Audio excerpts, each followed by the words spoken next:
Northern আয়ারল্যান্ডের বেলফাস্টের রাস্তায় রাস্তায় এখন কেবলই জ্বলন্ত গাড়ি আর ধ্বংসযজ্ঞের ছাই।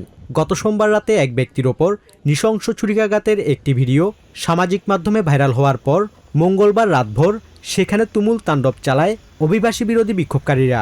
এই ঘটনায় হাদি আলোদিত নামের এক সুদানি নাগরিককে গ্রেপ্তার করে আদালতে হাজির করার পরপরই মুখোশধারী শত শত উগ্রপন্থী ভাঙচুর ও অগ্নিসংযোগ শুরু করে।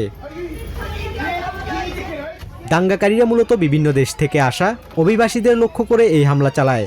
শত শত মুখোশধারী ব্যক্তি বিদেশিরা দূর হও স্লোগান দিয়ে প্রবাসীদের বাড়িঘরে ভাঙচুর চালায় এবং রাস্তায় থাকা অসংখ্য গাড়িতে আগুন ধরিয়ে দেয়।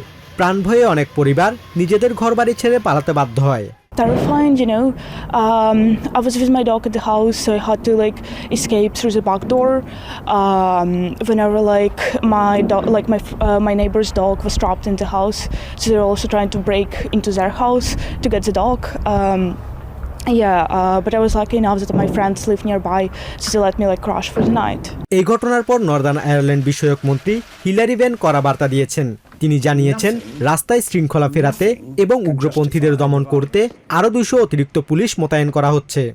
Nothing can justify the violence that we saw on the streets of Northern Ireland last night with masked thugs trying to burn and intimidate people out of their homes. Those organising these protests claim they're doing so to protect communities. In fact, they're doing the very opposite. এই অরাজক পরিস্থিতির তীব্র নিন্দা জানিয়ে British প্রধানমন্ত্রী Keir Starmer পার্লামেন্টে কড়া বার্তা দিয়েছেন। রাস্তায় শৃঙ্খলা ফেরাতে এবং উগ্রপন্থীদের দমন করতে আয়ারল্যান্ড পুলিশকে পূর্ণ সমর্থনের কথা জানান তিনি।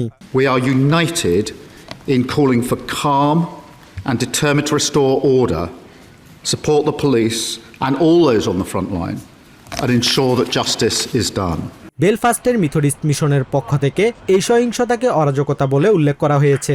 তবে এই তীব্র সামাজিক উত্তেজনার মধ্যেই স্থানীয় আদালত মূল অভিযুক্ত সুদানি নাগরিকের জামিন নামঞ্জুর করে তাকে 4 সপ্তাহের হেফাজতে পাঠিয়েছেন। এক ব্যক্তির অপরাধকে কেন্দ্র করে পুরো অভিবাসী সম্প্রদায়ের ওপর উগ্রপন্থীদের এই পরিকল্পিত হামলা বহু সংস্কৃতির দেশ হিসেবে পরিচিত ব্রিটেনের সামাজিক সম্প্রীতি ও আইনশৃঙ্খলার জন্য এক বড় ধাক্কা। Basudeb Nath, TVN 24 news desk.